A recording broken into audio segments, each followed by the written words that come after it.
Frankly, my dear, I don't give a damn. I'm gonna make him an offer he can't refuse. As far back as I can remember, I always wanted to be a gangster. Don't you understand, George? It's because you were not born.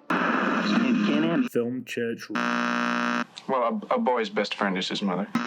Why? To solve a riddle older than the Sphinx. To answer the question that has plagued us since we first crawled from this earth and stood erect in the sun. Is man, indeed, a walrus at heart? Hello, and welcome to Film Church Radio, the podcast that treats cinema as a religion. It's Sunday. I'm Branden. And I'm a walrus. And we are here to talk about movies. Each week, Lewis and I alternate picking a film for us both to watch and discuss. Today, I picked the Kevin Smith film from 2014, Tusk, starring Justin Long and Michael Parks, as well as Haley Joel Osment, Genesis Rodriguez, and Johnny Depp in a very bizarre but interesting performance. This movie, Lewis had not seen it.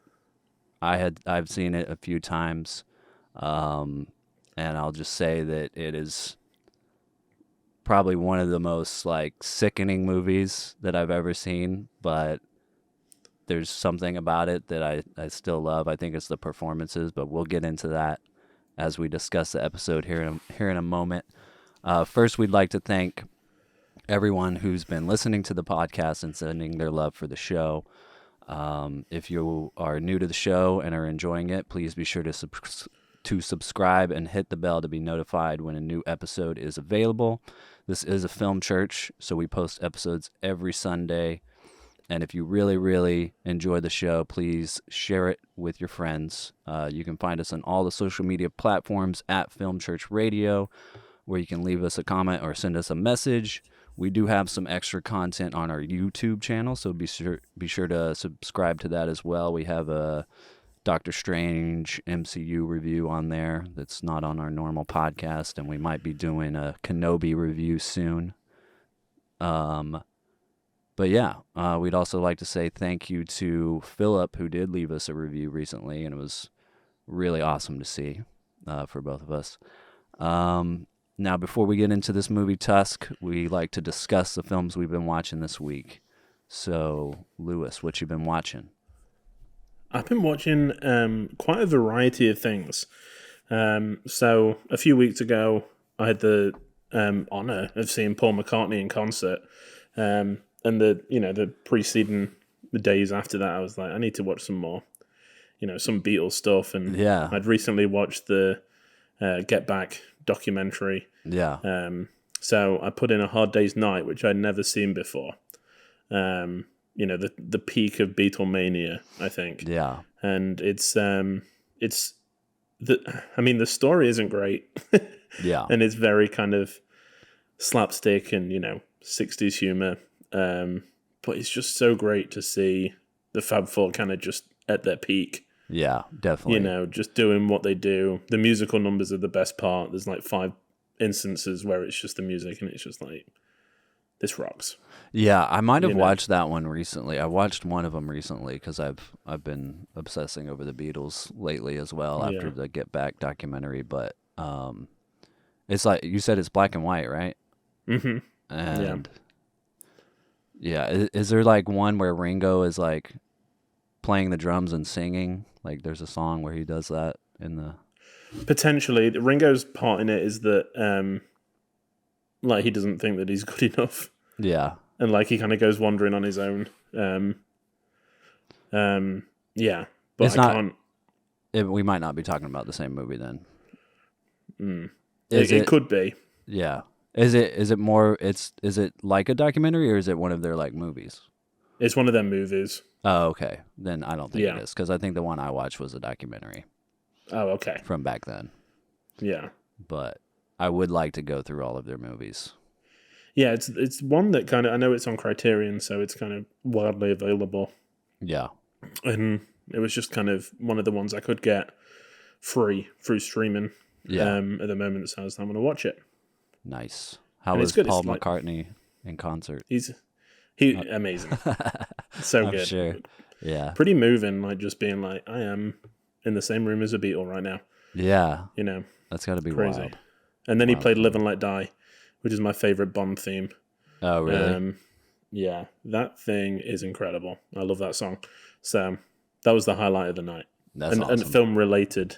Yeah, exactly. So Sweet. and then it was date night. So we watched Senior Year, the Yay. Netflix original Rebel Wilson vehicle. Gotta love And those oh Netflix boy. originals. Yeah, I mean, a new bar for quality Yeah. from Netflix with this film. That is sarcastic. This film sucks. I hated it. I hated every minute. I don't find Rebel Wilson funny. Yeah.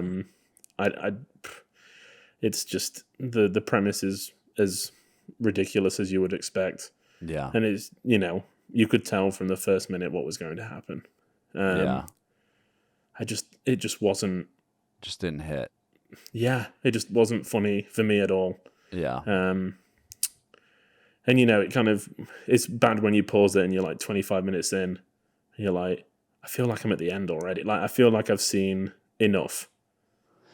Yeah, it's weird. Comedies are weird these days, man. There's like Yeah. not a lot of good ones, and also it's like hard to see. It's hard to like how do people determine what's a good comedy if you aren't watching it in a theater with an audience? I know. you Yeah. know?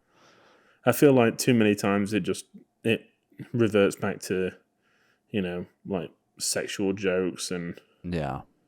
like fart jokes, and I'm just like, this is just There's been a few streaming comedies that that I've watched over the last few years that I'm just like,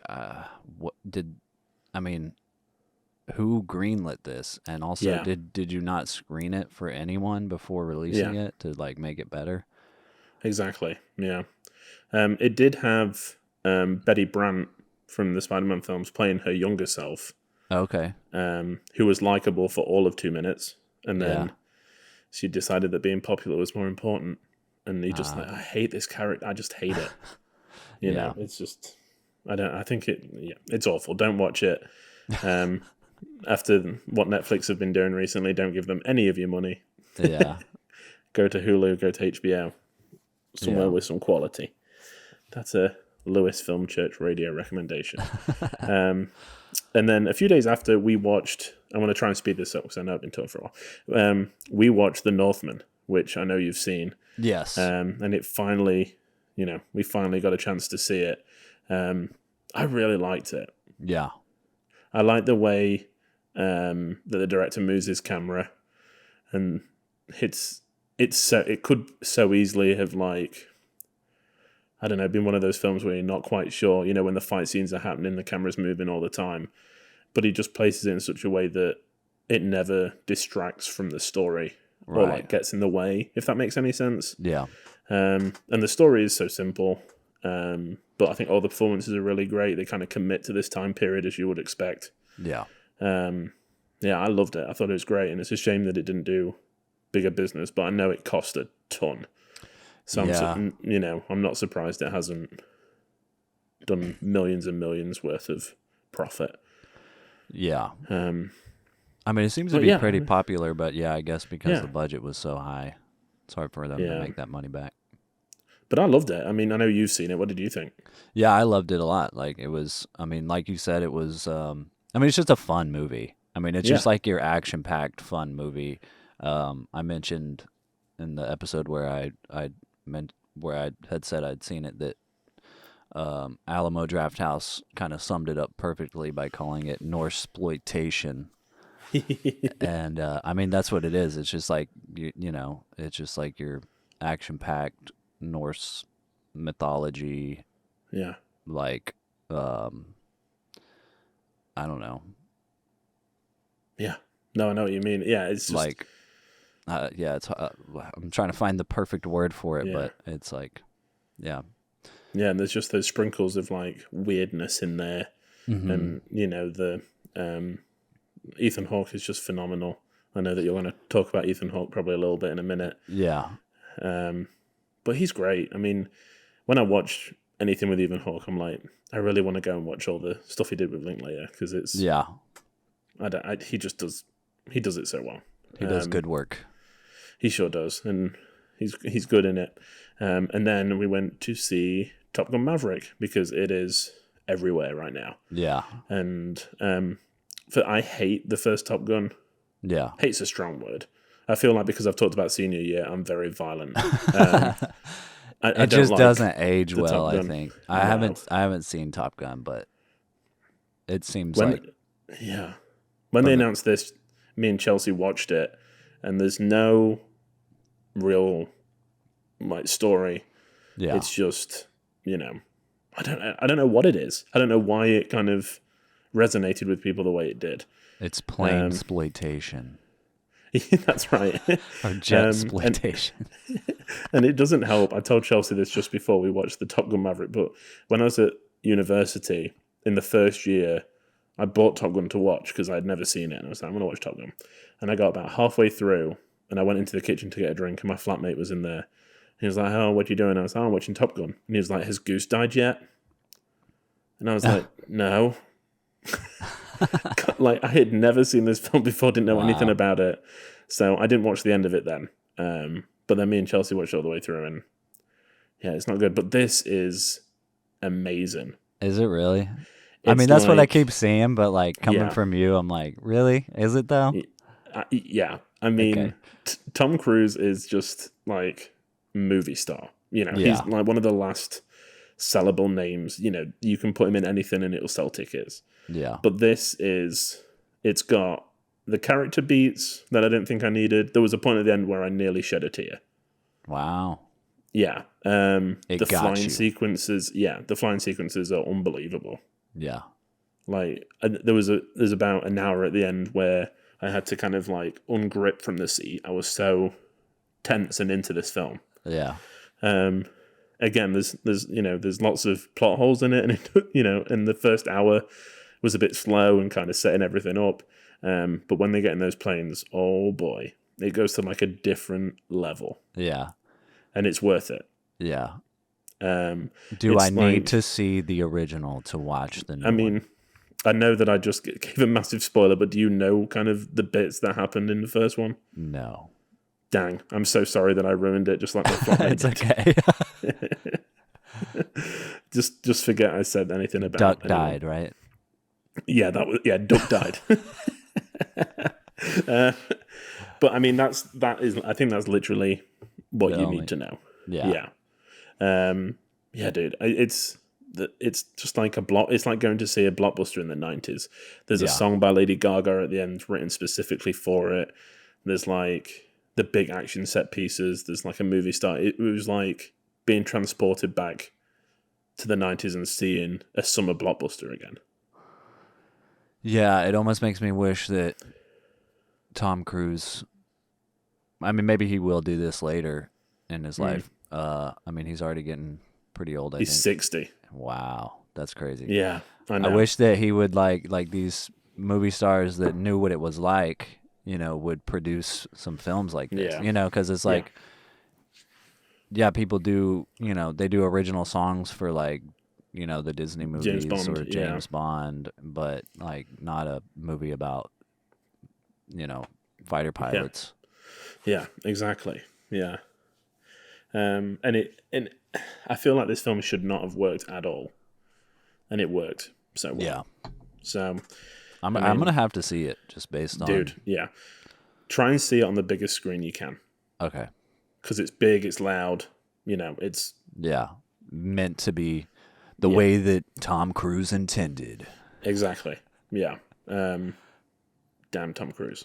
And there's a trailer for the new Mission Impossible before it, which... Oh, nice. I think I've seen it Yeah. already, but it I looks love those good. films. Yeah. Yeah. They're great. There was at one point where I was like, why are they calling him by that name? Isn't he Ethan? And I was like, oh, whoops, that's the wrong franchise. Wrong franchise. Yeah.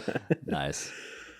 And then last but not least, I went to see Men, the Alex Garland, is it Alex Garland? Horror film, who did Ex Machina.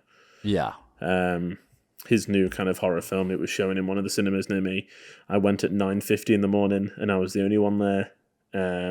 Nice. And it felt like a short story stretched into a feature-length film. In a I good don't think way there was or a bad way? No, in a bad way. I don't think there was enough in there to, keep me going for so long. Yeah. But it had Jessie Buckley in it, who is just phenomenal. I feel like she is one like good choice of a project away from being a superstar. Yeah. Because you will never really hear that Netflix film didn't work for me at all, but she was in it and did well. She was really good in The Lost Daughter and was like Oscar nominated for it, but Olivia Colman was like the main character. And I feel like this is another one where if it had just been a little bit better and worked a little bit more, everyone would be talking about her. Yeah. But she's amazing. The film itself is very strange. Yeah. But it did its job, I think. It just felt a bit baggy, in the middle. Right. It could have been pushed together a little bit more, but I mean, it's only an hour and 40 minutes, so it's not like Okay. Yeah. super But still, long, I mean, if an hour and 40 minutes feels long, that's not necessarily a good sign, but I do want to see it. It looks interesting. Yeah. Yeah, I feel like because of COVID, and it's obvious that this film was obviously made around COVID time, there's limits to what people can do, and I think that those limits are kind of hindering the story process a little bit. Yeah. Because this was kind of all set in like a big house and like the surrounding countryside. And I think that if they just stretched those muscles a little bit more, maybe had a few more, I don't know, exteriors or, bigger set pieces or something that just kind of elevated it a little more. Yeah, then it would have worked a bit more. But I mean, it's enjoyable, it's shocking, it's interesting. Sweet. I'm glad I've seen it. Yeah, I'm sure I'll see it at some point. Yeah. I don't know if I'll rush to the theater or not, but I think it's ending its run. I mean, like I said, I saw it early and there was only about 4 showings that day. Yeah. So Top Gun is like Doctor Strange now. It's 30 a day in some multiplexes, so, Yeah. everyone's seen that. Nice. But yeah, that rounded me off for this week. So quite a lot of new releases, from this year. What about you, Brian? What have you been watching? So I've kind of done the opposite and watched some older films. Well, one newer one, but Nice. I watched Tape from 2001 on the Criterion Channel. They've got a whole Richard Linklater thing going on. And I enjoyed it a lot. It was an hour and 26 minutes. It's got Ethan Hawke and Uma Thurman and Robert Sean Leonard. I don't know if you know who he is. I didn't recognize him, but it's just 3 characters in the whole movie, and it takes place in one room, and it's shot on like mini DV, and then I think what they did was they took the tape and blew it up onto film. Okay. Yeah. So it's got like a really unique look to it. But it kind of blew my mind just as far as like the simplicity of it and how they were able to keep my attention through the whole thing. Yeah. With just 3 actors and a room. And Linklater, you can tell he's like really experimenting with this new like camera format because he's like, there's no, one shot in there or 2 shots that are similar. Like the camera, every cut, the camera's in a different spot. So he's just like jumping around the room. But it does like help to keep your interest and stuff. And then Ethan Hawke is just so good, dude. I mean, he's so good in the movie. And Uma Thurman is as well, but she's only in it, like, she's not in it as much as he is. But yeah, it was a good movie. It just has me thinking, like, as a filmmaker, rethinking the possibilities of what I could do right now, with just like a really good script and good actors. You know what I mean? Yeah. So it's definitely worth watching. And Linklater is such an interesting filmmaker because his style is so experimental. Like every film he does, he's like pushing himself to do something he hasn't done before. Which is so cool, Yeah, I think There's been 3 or 4 times in the last month where I've got the Before trilogy off my shelf, and I'm like, soon. Yeah, I'm gonna watch it soon. gotta redo it. But I know that, we've been talking to Zach quite a bit, and I said there that I've just got such a pile of films that I've bought that I need to watch, that like picking one off the shelf that I've already seen feels like it's cheating a little bit. Yeah. So, but I need to stop thinking like that, because the same with Boyhood. I really want to watch Boyhood again. Yeah, I'm gonna rewatch it again because my sister and my brother-in-law haven't seen it, and oh man, so I'm gonna show it to them. I know we're probably gonna watch it again soon, so we'll talk about it in a future app. But I don't know what it was about that film. It's so moving. Yeah, it's just beautiful. But I'm gonna have to watch Tape for sure. Yeah, it's really good, and it's short. Yeah. Super. Like, just I can't get over like all the cool things about it that just make it really interesting. I mean, the format alone is like kind of crazy.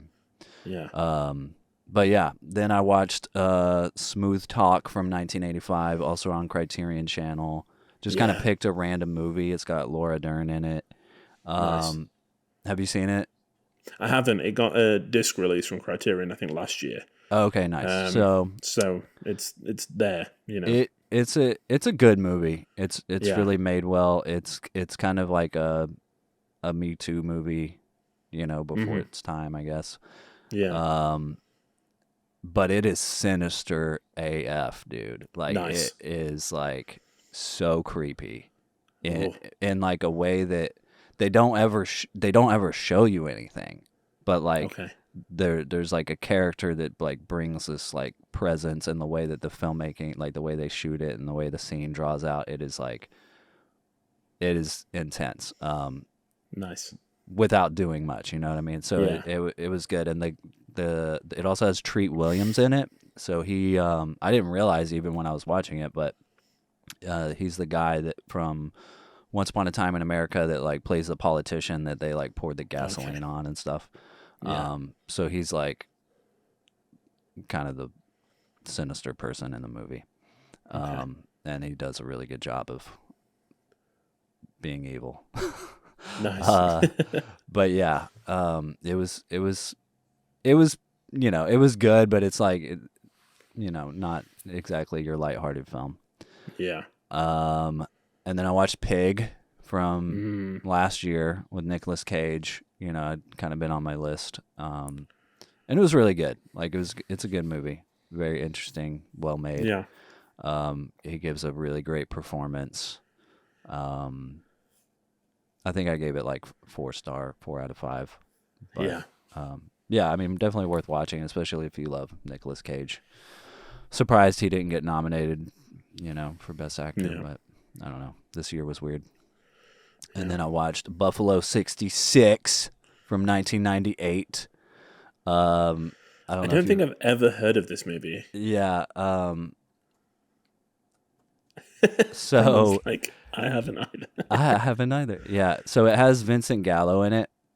Okay. Who is the first thing I saw him in was a movie called Tetro that Francis Ford Coppola made, that he stars in, and then I kind of looked him up after that because I'd never seen this guy before, but he's like kind of like a 80s, 90s, and 2000s like artist, like I think he dabbles in a lot of different types of art forms, like he paints and stuff like that, and obviously he acts, and does music maybe. So he's kind of just, and maybe a poet, I don't know, but he's kind of just like this weird, like when you read about him, just sounds like this weird figure, that, I don't know, that's just like in the art world. But this was a movie that he wrote and directed back in 1998. I think it's the only movie that he ever directed. And it's got him and Christina Ricci in it. And it was really good. Like, I've had a copy of the DVD for a little while, and it's just been kind of sitting there forever. And then my sister and brother-in-law, they dog sit every once in a while, and one of the Yeah. dogs like pulled the DVD off the shelf and like laid it somewhere. So it was just kind of sitting there, and I was like, let's watch this. Yeah, it's a sign. Yeah, but it was really good. Like it's Nice. very experimental. Yeah, But I don't know that I've ever like really seen anything like it. It's a little problematic. Like it doesn't like hasn't really aged well as far as the story goes. I mean, this guy basically like kidnaps this girl, and then she's like, "Oh yeah, I love you." So it's just Oh. kind of weird.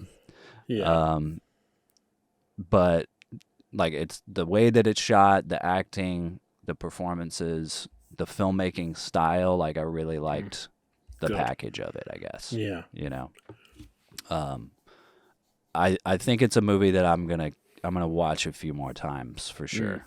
Like it's one that I want to go back to, so that's cool. Yeah. But yeah, that was it for me, dude. Nice. And obviously, we've both been watching the Obi-Wan Kenobi series as well. Yeah. And I know that we're not going to kind of go into super huge details, but it is so much better than I thought it was going to be. And I had really high hopes. Yeah, exactly. Yeah, dude, this show is everything. Yeah. I mean, just from the prequel recap before the first episode, gave me goosebumps. Oh yeah, dude. And see, and I was even like, we're about to talk about Kevin Smith. I watch a lot of Kevin Smith stuff, and I watch, his Fat Man Beyond show and stuff. And Yeah. him and Mark Bernardin talked about it, but they're like, they're of the original generation. You know what I mean? Which I mean, it's not like the original trilogy will always be, Lord. Yeah. Of course. Yeah, of course. But it was interesting to me to realize, oh, they're really not as into this as I am. And I think that's because, I mean, episode 1 came out and I was 9 years old, you know, and you're just a little bit younger than me. Like, and then Attack of the Clones, I was 12, you know what I mean? It's like that, like, even though I can see aesthetically that they're not as great as the originals, like I have so much love for these movies and these characters that when the show started, it's everything. We'll talk about it more maybe we'll do a YouTube thing, but episode 3 is the best 45 minutes of TV that Disney have ever put out. It's crazy, dude. I was like, I was just like, what the fuck? I know. I rewound it and had to watch it again. Yeah. Because it's just... it's incredible, dude. Yeah. It's amazing. It's amazing. It's the best. Yeah.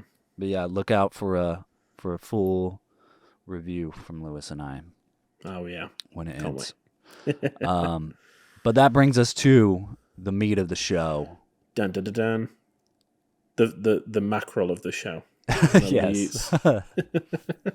2014 Tusk, written and directed by Kevin Smith. The IMDb summary is: a brash and arrogant podcaster gets more than he bargained for when he travels to Canada to interview a mysterious recluse who has a rather disturbing fondness for walruses. So, I mean, I'd seen the trailers for this movie when it first came out. Was already listening to Kevin Smith's podcast back then. I didn't go see it in theaters. I don't know why. I wish I had. Yeah. But yeah, I mean, I said at the opening of this show, like, this movie, when I watch it all the way through, I mean, it makes me sick. Like, it gives me like this sick feeling in my stomach, and that's not something that like I usually enjoy. Like, I usually don't even seek out horror films. Like, I like certain types of horror films. Like, I love the Evil Dead movies and stuff like that. But like, especially like disturbing horror movies. Yeah. And this is probably one of the most disturbing horror movies that I've ever seen. Even though it's like clearly not real. You know what I mean? Yeah. It's just like, I think it's the performances from everyone that just sell it so hard that you believe it. Yeah. So yeah, I know this was your first time watching it. I was very hesitant to pick this movie because I was like, I wonder if Lewis is just gonna absolutely hate this and like I'm gonna traumatize him or something. But I mean, you've seen lots of like a lot of Kevin Smith's movies, and you know, we've talked about him a lot. Like he's very influential, a very positive filmmaking figure. Like you can't help but love the guy. Yeah, and I think this is what I was going to say is that I am a huge fan of Kevin Smith.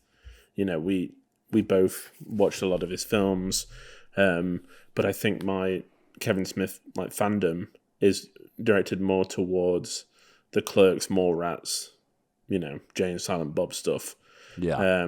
Because I've never seen Red State, and I had never seen Tusk. So I feel like the two kind of departures for Kevin Smith, right? When you talk about like the chances, it's kind of like these two. Yeah. So this was a little bit different than what I was kind of used to for Kevin Smith. Yeah. I mean, there were still lots of things in there that I really, really enjoyed. Yeah. Lots of Kevin Smith tropes. But yeah, I mean, it's weird. So did you hate it? I didn't hate it. Okay. I think hate's a strong word. I'm glad that I've seen it, and I wasn't, you know, like, oh my God, I can't believe I'm watching this. You know, I was entertained for the runtime. But yeah, very similar to Men. I feel like once we got to a point, it just ran out of steam. Yeah. Which was a shame. Because that first, 30 minutes, 45 minutes is great. I mean, the dialogue's really good. The premise is really interesting. You know, I knew at this point he was podcasting a lot and kind of this was his life now. Yeah. So writing about what you know, and then it kind of, and then as soon as, I mean, spoiler, we're going to get into spoilers. Yeah. As soon as Justin Long becomes a walrus, it started to lose me. Not because of that point, but that's when I feel like it just kind of ran out of what it was trying to do. Yeah. If that makes sense. Yeah. No, it does. I mean, it's definitely, you definitely don't want it to happen. Yeah. I mean, you don't want to see him turn into a walrus. So when he does, it's like horrifying and also disappointing. Yeah. You know, just as a viewer, I guess. But I feel like the scene before that. Go ahead, sorry. I think I liked it more on the second watch because, like, all the things that I did, you know, watching it the first time just left me so disturbed, I think, and torn because I liked it, but I didn't like it, you know, which I think was maybe the intent. But also, like, rewatching it was like, oh, here's all the things that I really, really liked about the movie, and I liked them even more this time. You know, I could just enjoy it. But the scene before that, what were you talking about? The scene before he goes full walrus, where he's obviously been drugged, and then he wakes up and his legs have been removed. That was so funny. Justin Long's performance in that scene is just cracked me up. You know, where he's like, what? It's just so like coming out of this drugged haze and not really sure what's going on. He's like, what the fuck? I know, yeah. What? Dude, when I watched that scene for the first time, that's when the movie like turned a dark corner for me because he's like this super charismatic, happy-go-lucky character. Like he's kind of douchey, but you can't help but like him because he's like so confident. Yeah. And then in that scene, like, he just has the like rug pulled out from under him, like he's missing a fucking leg. And he's just freaking out. And it's like, it's so, like, such a good performance. Yeah. That, I think you either laugh or you just, like, you're just terrified, which I was, like, terrified at that point. Like, Justin Long freaking out freaked me out. Yeah. You know what I mean? Yeah, I don't know why it went the other way for me then. Because I just... Yeah. I just found, I don't know whether because Justin Long is naturally a funny person, like I find him quite funny as, in other stuff, that it just tickled me. Yeah. Well, I don't necessarily think that's a wrong reaction. I think that's, I mean, I feel like a lot of people react that way to this movie. And like when you watch the behind the scenes stuff for this movie, they were just laughing the whole time on set. You know what I mean? Yeah. They thought they were making a comedy. They were making a comedy, but they were treating it seriously, trying to make it a horror, if that makes sense. Yeah. You know what I mean? Yeah. Like all this stuff, like this whole story just cracked them up because it's so ridiculous, It's interesting because in the commentary, Kevin Smith is talking about that scene where, he reveals that he's missing a leg. And Michael Parks kept saying, like, this thing with the spider doesn't make any sense. Like, why would he believe that a spider bit him or whatever? So Kevin Smith went over to Justin Long and he was like, hey, lean into the spider thing because he thinks it's really dumb. And so, like, and they're like two actors that can kind of improv and riff off each other. So they really got into it and stuff and had a good time, I think, on set. And that's great. He said after that scene, Michael Parks just like loved Justin Long. Oh, really? Yeah. That's great. Because like they didn't really talk much on set because it was like trying to keep that. Yeah, trying to keep some realism to it, I guess. Not learn too much about each other or whatever. But yeah, he said after that scene they just like hit it off. That's awesome. Yeah, you can tell that they trust each other. There's a few times that you can tell that Justin Long is kind of improvising a little bit. Yeah. Or just I don't know, ad-libbing. And Michael Parks is just kind of going with it. Yeah. Which this obviously needs trust there because it works. It doesn't feel staged or scripty or anything like that. Yeah. So, and it's really great to see Haley Joel Osment. Like, I didn't know he was in it. So when he showed up, Sense kid. Yeah, pretty early. I was like, oh, cool, it's him. And and he does a good job. I think he's a good actor. Yeah, everything I've seen him in when he's done a really good job. So, it was great to see him as well. Yeah. This movie, I mean, it's kind of just an actor's movie. You know what I mean? Yeah. And it seems like from all the stuff Kevin Smith has said that it, that's the reason he wanted to make it was because he wanted to work with Michael Parks again, with Justin Long, and like even the scenes with Genesis Rodriguez, the girlfriend. He like once he saw her acting ability, like he gave her that other scene where she's like breaking down and crying and talking about cheating on him and stuff. Like he was like, let's just give you this whole monologue because I know that you can like just kill it. That's cool. Which is great. Like there's so many. Like even though like Michael Parks is just incredible in this movie and Justin Long is incredible. It's like all the other actors that are in this movie, they've got their screen time. You know what I mean? Like they've got something to chew on and something to do that's really interesting, which is cool. Yeah. So yeah, in that way, it's very much an actor's movie, but just very interesting to see what. I mean, I love Kevin Smith as like a director and a writer, and like I love seeing like the stuff that he does. That's really just for him or whatever. Yeah. But like, it would be really cool to see him do more stuff like this, where he's more of he's still writing and directing, but he's like bringing in this other talent, so he can like showcase other people. Because I think that's like a hidden skill that he has that people don't realize is his ability to like bring talent together and know how to put them in scenes. Because I think he's like a really good director. I mean, we were just talking about that scene where he told Justin Long to lean into the spider thing and created this amazing scene, Yeah. It would be cool if he did more stuff like that, where he's like bringing all these people together to do these, cinema plays or whatever. I mean, his track record is great. I mean, Jason Mewes is who he is because of the characters that Kevin Smith had in play. And that he wasn't even going for the role, right? Yeah. Kevin was just like, I really like this guy. I'm going to put him in my film. Ben Affleck is in there. Justin Long, Seth Rogen. Yeah.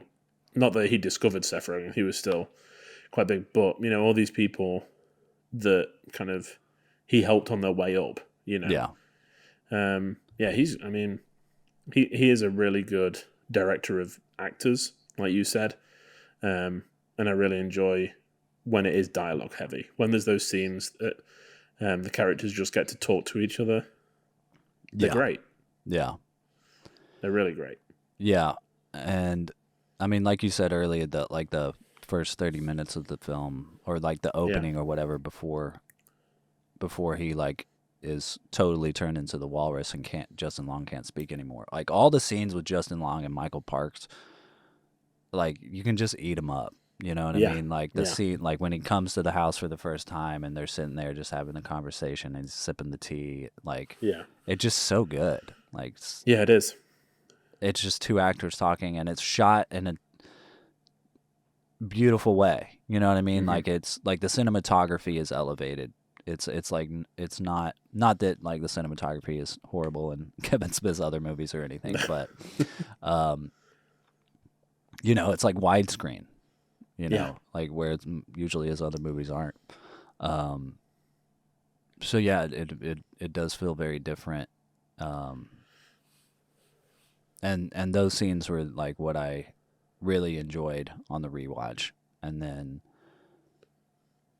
there's like the scene where Michael Parks is like, you can see him sewing. You don't really see Justin Long, but he's like there, and he's just like got this long monologue. Like Michael Parks just kills it. You know what I mean? He does. Yeah, for sure. There's a lot of good about this film. I couldn't get on board with Johnny Depp's character. And unfortunately, he has the longest scene, I feel like. I don't know whether it was like a holy crap, we've got Johnny Depp moment. So I know that like, his daughter plays one of the clerks and stuff like that, but I just felt like so much time was given to him. And then when I saw that Tarantino had been approached to play that role, I was like, it was so Tarantino-esque in that this character had a huge monologue to deliver, and we got like a flashback incorporated into it that went on for a while, so you forget that you're in the story that's being told, if that makes any sense. Yeah. And then when you cut back, you're like, oh, we're still in this scene. Yeah. But yeah, it didn't work for me at all. Really? The Johnny Depp bit. Yeah. That's crazy. I know. I feel the opposite. It really worked for you? Yeah. I mean, the first time I watched that scene where Johnny Depp comes in, I didn't even know it was Johnny Depp until like he looks so 2 ridiculous. minutes into it. It was like, because the shot just starts on his face, right? And then it's like pushing in. Like he's just going through this monologue, pushing in. And at some point while it's pushing in, I was like, oh shit, that's Johnny Depp. Yeah. So yeah, I mean, it's like, I know it's not supposed to be serious or whatever. Like it's supposed to be ridiculous, but I guess I just appreciate his acting ability so much. I don't know. Mm-hmm. Yeah. Like for me, it worked. It was just like it was fun to see him do something so different. You know what I mean? And then the scene where he, that flashback scene where you're talking about, flashes back and it's Guy Lapointe and the Michael Parks character, and they have this whole scene together. To me, that was just like mind blowing to see these two, like, I don't know, like just like the acting caliber of these two actors just go at it with these two like just ridiculous characters. I don't know. To me, that's like one of the best parts about movies is just watching talent like that I could never hope to achieve. Probably, just go at it. Yeah. So that's what I love about it. So it's like I'm more forgiving, I guess, and that it's like it's like deterring from the story and stuff. But the whole point of the movie, I think, was just to have fun. And it's clear that everybody did, you know what I mean? Yeah. No, I agree. I think that, it is, you've got to take everything in this film with a pinch of salt. It's, it's ridiculous, and there's no, I don't know, there's no surprises. Even though he does get turned into a walrus, I feel like I already knew that going in. Yeah, exactly. But it is Kevin Smith doing what Kevin Smith does, which is just having a blast and making films with his friends, I definitely would suggest, if you're a Kevin Smith fan, getting the Blu-ray and watching some behind-the-scenes stuff, because Jason Mewes does all the behind-the-scenes stuff. He's going around and interviewing people and stuff. It's a lot of fun. And they shot this movie in 15 days, dude. It 15 just days, blows my mind. I'm like, holy crap! That is so fast. Yeah. Yeah, just everything about this movie kind of blows my mind. But, and then I think the Johnny Depp stuff they did later in a couple of days. But yeah, there's the female clerks. He did a female clerks scene with his daughter and Johnny Depp's daughter, which is cool. Yeah, and then turned it into a feature length, right? Yeah, and then he was like, "I'm gonna make a movie with you guys now." Yeah, which I need to rewatch Yoga Hosers. That's the movie we're talking about. It's kind of it's in the same universe as this movie. It's not my favorite Kevin Smith movie, but also it's target audience is 13-year-old girls. So, it's not geared towards me. Yeah. I wasn't supposed to love it. Yeah, and I think that's the thing, right? Because so much of Kevin Smith's films are geared towards us. Yeah. The generation that grew up with comic books still not really being that cool, but still enjoying them and working menial jobs, kind of dead end, feeling like you're in a dead end kind of life, which is what he translates to the screen so well. But yeah, this is not that. This is. I think that at the beginning there's some really interesting comments about media and kind of being famous at this point in the world is they obviously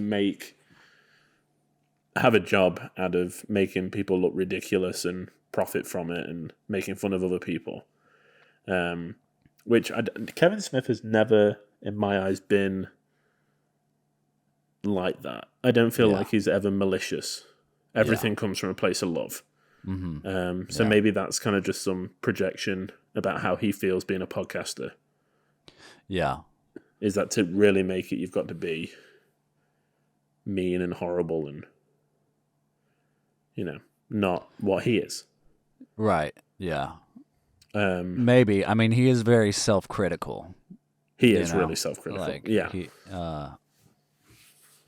But so many people love him. You know what I mean? Yeah. Because, this movie, to me, this movie is like a masterpiece. Yeah. I know that's saying a lot. But, truly, this movie just works on every level for me. You know what I mean? And, because... And some people agree with me, but it's kind of torn. Other people don't, And I know that it seems like he does focus on the negative. Mm-hmm. He hears more of the people saying this movie sucks than. Yeah. Granted, box office money probably speaks, or probably hurts more than the actual people that say stuff, but yeah, I'm sure because I know that he has made films since, and he's actually going for a bit. It feels like he's going for a bit of a renaissance at the moment, being able to kind of make the films and sequels he wants to make. Yeah, which is really cool. Jay and Silent Bob, the latest one, and then reboot, and then he's doing what more? Clerks 3. Yeah. So, I mean, that's great that he's going to do those kind of things, but I feel like this I don't movie was almost ahead of its time in a lot of ways. I mean, it's about a like douchey podcaster, which in 2014, like podcasting wasn't what it is now. Yeah. I mean, it was coming up, but it wasn't like, I mean, now, I mean, in 2014, you could ask someone, like, your average person didn't listen to podcasts or whatever. Yeah. Now, everybody knows what a podcast is. You know what I'm saying? Most of the people are doing it. Yeah. And he has a mustache, which, like, the mustache is, like, coming back. Yeah. Which is a weird thing. I don't know. I just feel like this movie, this almost feels like a TikTok generation movie. You know what I mean? I know what you mean. Yeah. So I hope it gets a resurgence at some point because, Yeah. you know, to me, it's great. That's awesome. That's good. I do not feel as strongly, I don't think. But I mean, that's all about cinema, isn't it? I mean, that's some people are going to like it, some people are not. So, yeah. Do you think you'll ever give this movie a rewatch? Yeah, for sure. I definitely will. Yeah. I think there's enough in it, and I like Kevin Smith enough to do it. If I can watch Cop Out twice, which I've done, I'm pretty sure I can watch this twice. So, but yeah, I didn't hate it. I just think it's hard to separate the director Kevin Smith with the films of his I love. Yeah. And kind of like, okay, this is not going to be a Clerks. This is not going to be a Chasing Amy. Yeah. This is something different. And I feel kind of similar about Dogma as well. I really like Dogma, but it's not like my top tier Kevin Smith. Yeah. Which I know for a lot of people it is. Yeah. So. Yeah. Yeah, I mean, I have been giving this movie a lot of praise, but it is a hard movie to watch. Yes. For me. Like, I think because it's worked so well. Because like those terrifying moments like truly make me like feel sick. And I'm like, yeah. I mean, why am I doing this? I feel like I keep having flashbacks to him teaching the walrus how to swim. Uh-huh. Yeah. I don't know why that scene grows. Maybe it's just the fact of like not having control of the body that you used to, and like being thrown into water just terrifies me as a concept. It's like being tied in a sack and trying to swim. Yeah. And that I was just like, oh no, no. Yeah. But yeah, I mean, I think some of the things it goes for, it does. It manages to accomplish. But I just wish it was a little bit, I don't know, more well-rounded. Yeah. That's tough. I mean, we're sitting here nearly 10 years past in hindsight, and like you said, if they had a good time making it, then who cares? Yeah. It's not like Scorsese made it. It's not like it, it came out of left field. This is Kevin Smith, who's been doing what he wants for years. Yeah.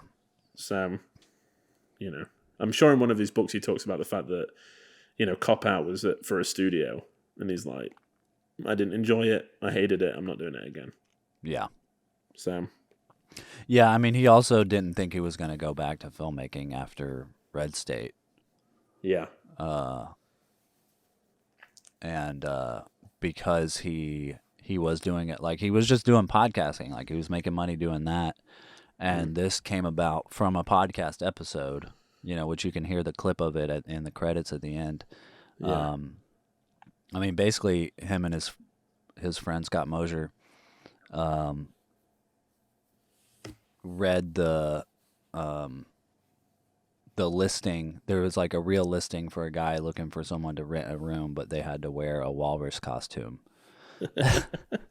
And so they took that and basically created this whole entire story in the episode. Like they're just laughing the whole time and coming up with all the points, even like the whole thing, even to the point of like at the end he has to go full walrus in order to kill the guy, but then like he can't go back to being a human. He's gone full walrus. And then at the end they were like, should we actually make this movie? And then they were like, well, if people want us to see us make this movie, hashtag on Twitter, hashtag walrus yes, or hashtag walrus no. Yeah. And enough people hashtagged walrus yes that they were like, let's just do it. Wow, that's awesome. $3 million, 15 days, you know. Got to work this is with all what these filmmaking's people. all about, right? Like Yeah. just grabbing some friends and making a film. And you wouldn't be able to tell it was a small budget and made within 15 days. You know, it doesn't look shoddy. Yeah. So It's also A24, which is like another I reason I know. feel like it's like ahead of its time. yeah. I feel like this movie would do well now, you know? Yeah, I feel so too. I mean, it's weird that I kind of watched Men and then this in the same, because I think I watched it the same day. So, because I would say that Men it's not similar, but it's kind of, it's the same vein. You know, it's like, it starts off and you're kind of like, oh, I know where this is going. Then it jumps like miles ahead of where you were. Yeah. And that's A24 as well. Yeah. So, but I agree. I think that it's about time that we had a bit of a resurgence and just like a re-examination of Tusk. Yeah. So, I mean, if you haven't seen Tusk, give it a go. It's Yeah. creepy. I want to see it's Justin weird. Long do more shit too, you know? Yeah, well, I mean, I know he's got a podcast too, right? Yeah, he does, yeah. I mean, what else is he doing? I don't know. He's probably doing something. I mean, Yeah. maybe we could invite him on the show. Yeah, he was... I really like his character in Zack and Miri Make a Porno. Yeah. Um, Yeah, and then he reappeared in Jay Yeah. and Silent Bob Reboot as the He same did. guy. He'll always be Branden from Galaxy Quest to me. oh, yeah. Which I think was his first thing. It's a good movie. Yeah, I love... I mean, yeah. I mean, he's working on stuff. Yeah, he is. He's done a lot of TV as well, which I forget. Yeah. All right. Well, Tusk. was this a hashtag walrus yes or hashtag walrus no for you? I mean, I think you've won me over a little bit. I think that I came out a lot more sour than I'm feeling right now. But yeah, I've just got to separate, you know, Kevin Smith from Kevin Smith sometimes, and just be like, he's doing what he wants to do. Because even Jay and Silent Bob Reboot, I wasn't as into it as I think other people were. Yeah. But I just love seeing him make movies. Yeah. You know, because there's still those nuggets there that kind of really work. So, yeah, I think, hashtag walrus yes. Hashtag walrus yes for me as well. I don't know how often I'm going to go back to this. If it was a choice between this and Chasing Amy or Clerks, I don't think this would win. But yeah, I do want to. I mean, it took gonna me a rewatch while it. to go back to it. I mean, I've Yeah. watched like clips, like the Johnny Depp and Michael Park scene. I've watched like by itself several times. Several times. You know, so certain scenes I'll go back to, but yeah, just doing the whole thing together, it's you got to be able to stomach it, you know. Yeah. Mhm. So For sure. yeah.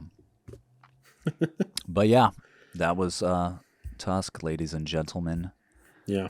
What do you think that I rated this movie on Letterboxd? It's a tough one. I think you rated it. I don't know why I'm doing it like this. 4 out of 5. I think you rated it 3 out of 5. It's kind of cheating if you go first, you know, because it's like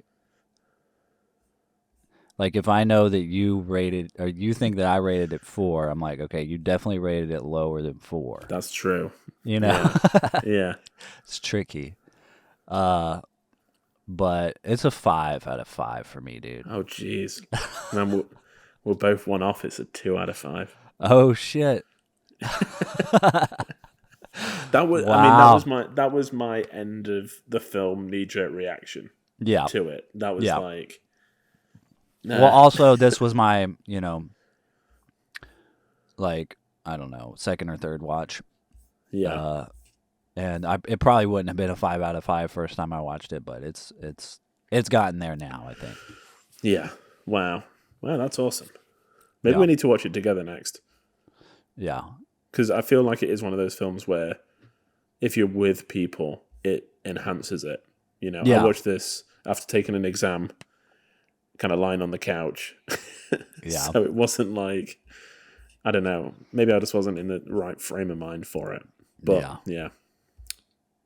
It's just like it's all the actors, man, for me. It's like all those scenes with Justin Long and Michael Parks and like cutting back and forth and the dialogue and just the performances is just like, wow. It's top tier talent, man, that you just mouth watering.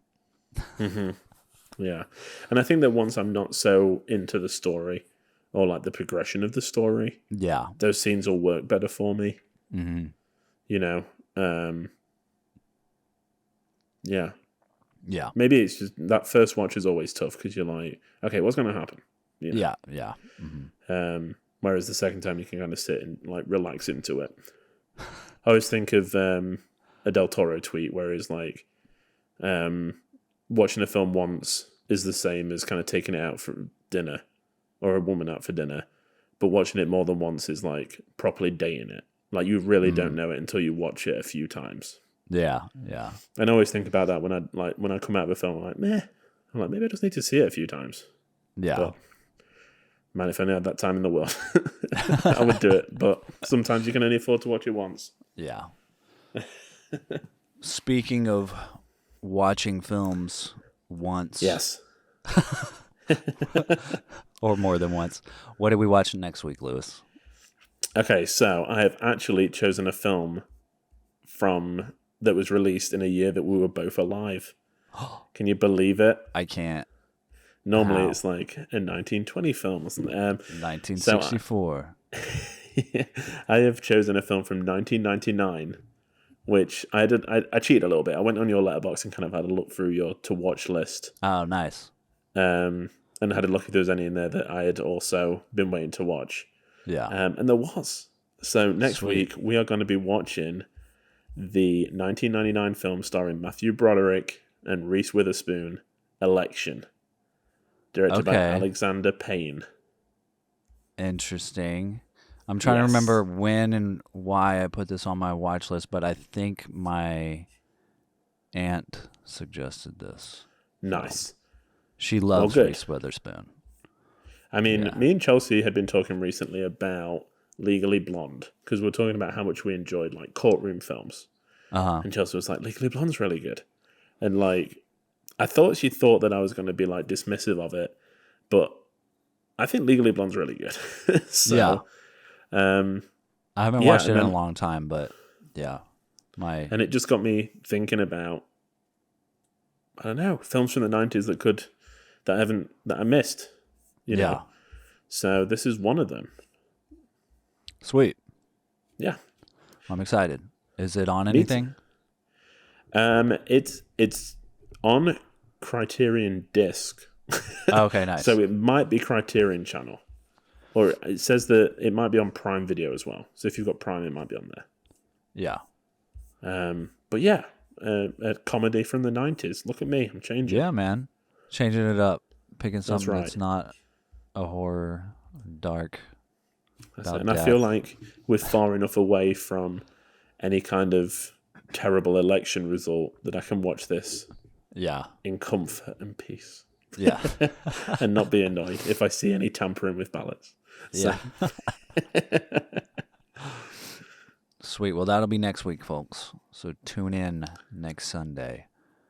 I think that brings us to the end of the show. You can find us on Twitter, Instagram, Facebook, YouTube, at Film Church Radio. You can follow us individually on Letterboxd. I am at Selman Scope, and Lewis is at Walker Lewis 3007.